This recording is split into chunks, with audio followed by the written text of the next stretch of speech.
Italy has just announced a series of regional restrictions to try to contain the spread of coronavirus as cases continue to surge. The measures will come into effect today and they're going to last until early December. Giorgio Orlandi reports. It has been dubbed the traffic light system, and it's Italy's first, the best solution the government has found to avoid imposing a nationwide lockdown that could prove fatal to the country's economy. A move seen as necessary given the way the virus is quickly spreading across the country. I numeri complessivi sono in costante aumento.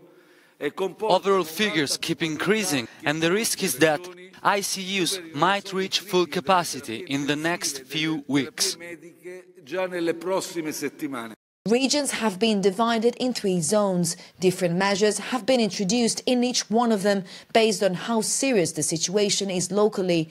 For most of the country, marked in yellow, restrictions include a curfew between 5 a.m. and 10 p.m, the closure of shopping centres at weekends, and the obligation for high schools to switch to remote learning, and public transport will also run at 50% capacity. But in regions marked orange and red, there are tougher restrictions. People won't be allowed to leave these areas and have been told to stay within their municipality except for essential reasons.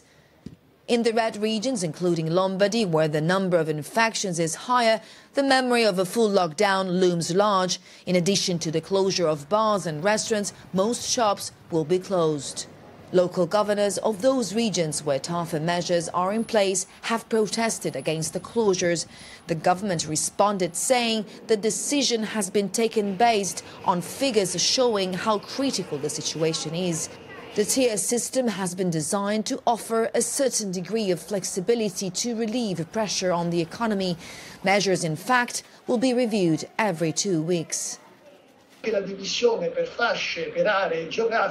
the country into different zones according to the level of risk allows a gradual intervention to see whether or not this brings any results. Health experts have pointed out that if the government had acted earlier, the country would have avoided a second wave. If the measures had been introduced earlier, results would have been better now. Lately, we have seen a significant increase in the number of cases. If we had already done something about it, it would have been much better now. One of the reasons why the government doesn't want a full lockdown is to avoid social tensions. A reality, though, it has already had to come to terms with. Giorgio Orlandi for Euronews, Rome.